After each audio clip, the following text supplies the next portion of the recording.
नमस्कार, आदाब। आपका स्वागत है एक बार फिर से द थिंकर शो में। मैं आपके साथ प्रतीक।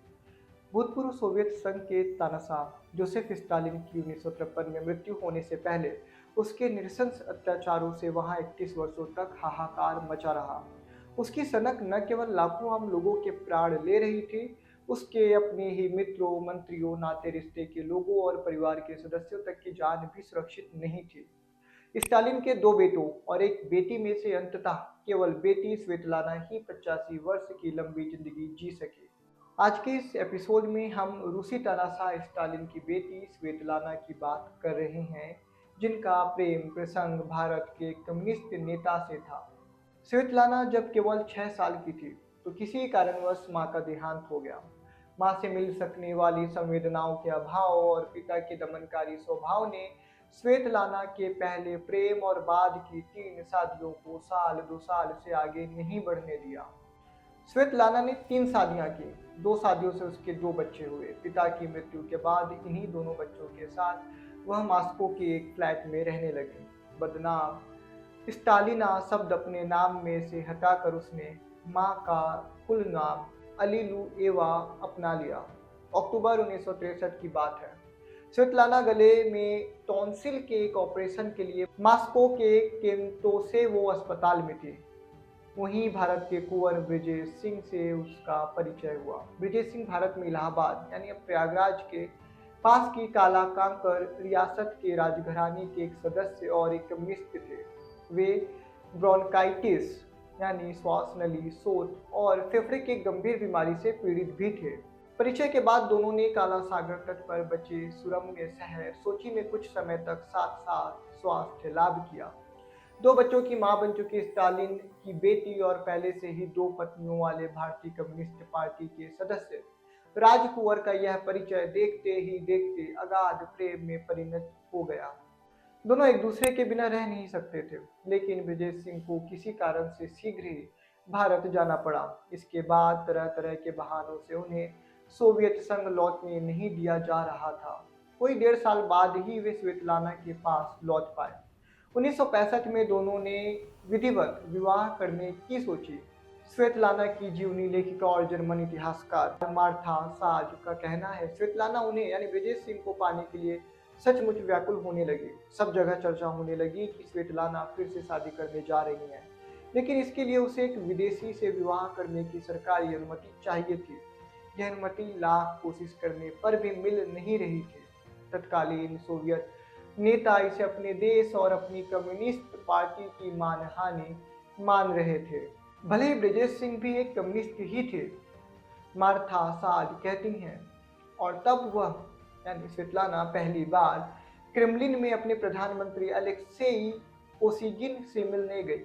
वे उसी कमरे में बैठे थे जिसमें उसके पिता बैठकर सरकार चलाते थे।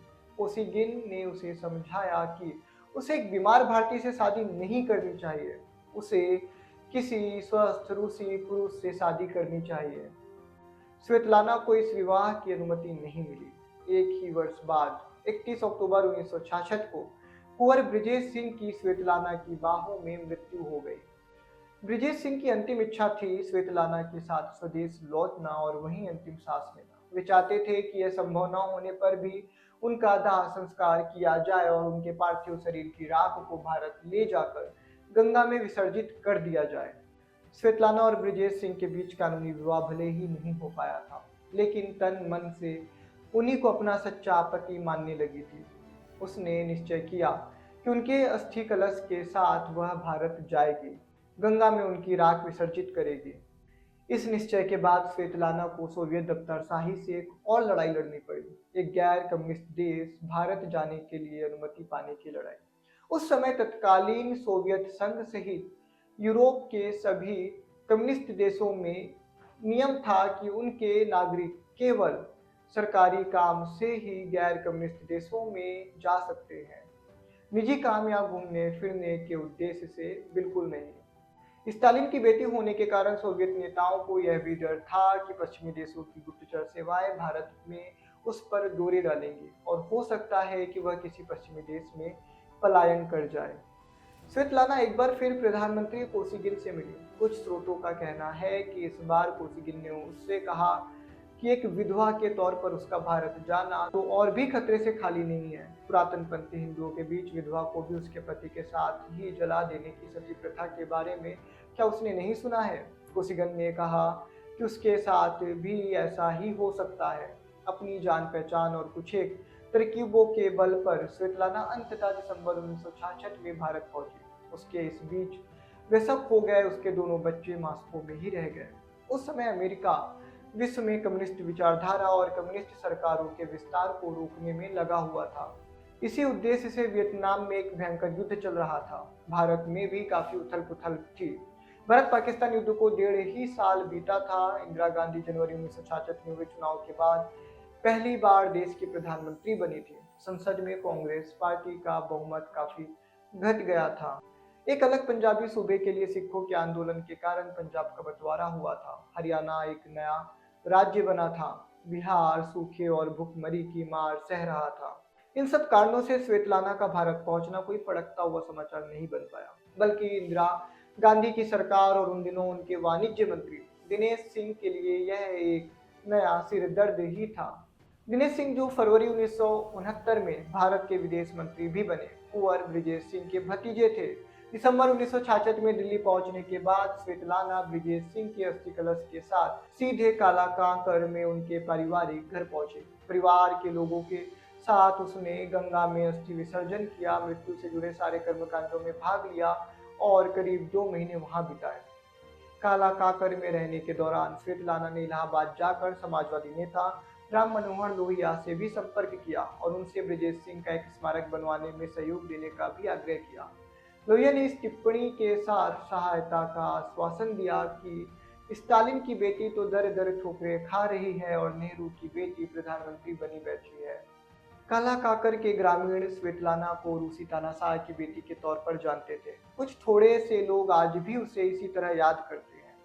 कुंवर ब्रिजेश सिंह की राख का विसर्जन एक सुबह को हुआ था। उस समय हजारों भीड़ जमा हो गई थी। औरतें घरों के छज्जों पर से विसर्जन देख रही थी। स्वेतलाना ने बाद में अपनी एक पुस्तक केवल एक वर्ष ओनली वन ईयर में लिखा कि ब्रिजेश सिंह के देहांत के 3 वर्ष पूर्व उसने उनकी नोटबुक में लिखा देखा, मेरा दाह संस्कार कर मेरी राख को किसी नदी में विसर्जित कर दिया जाए। किसी धार्मिक कर्मकांड की आवश्यकता नहीं है। इसे जानने के बाद स्वेतलाना ने जब उनसे पूछा कि उनका अभिप्राय किस नदी से है, तो उन्होंने गंगा का नाम लिया। कालाकाकर में अपना अधिकतर समय वह राजभवन के पास ही स्थित प्रकाश गृह के उस कमरे में बिताया करती थी, जो कभी ब्रिजेश सिंह का कमरा हुआ करता था। पास के ही एक अध्यापक हर शाम 5 बजे प्रकाश गृह में ही स्वेतलाना को हिंदी सिखाने आते थे। स्वेतलाना रूसी के अलावा अंग्रेजी, जर्मन और फ्रेंच भाषाएं भी अच्छी तरह जानती थी। स्वेतलाना काला कांकर में ही रहना और ब्रिजेश सिंह की स्मृति में वहां 35 बिस्तरों वाला एक अस्पताल बनवाना चाहती थी। हिंदी के प्रख्यात कवि सुमित्रा नंदन पंत ने 1969 में इस अस्पताल की नींव भी रखी और स्वेतलाना की सहायता से वह बना भी, लेकिन तब वह भारत में नहीं बल्कि अमेरिका में रह रही थी। सोवियत संघ की नाराजगी के डर से इंदिरा गांधी की सरकार ने उसे भारत में राजनीतिक शरण या दूसरा कोई ऐसा दर्जा देने से मना कर दिया जिसके बल पर वह आजीवन या लंबे समय तक भारत में रह पाते। तो कैसा लगा आपको हमारा आज का यह एपिसोड? हमें कमेंट बॉक्स में कमेंट करके बताएं। हमारे इस वीडियो को पसंद आने पर लाइक करें, अपने दोस्तों साथियों के साथ साझा करें। धन्यवाद।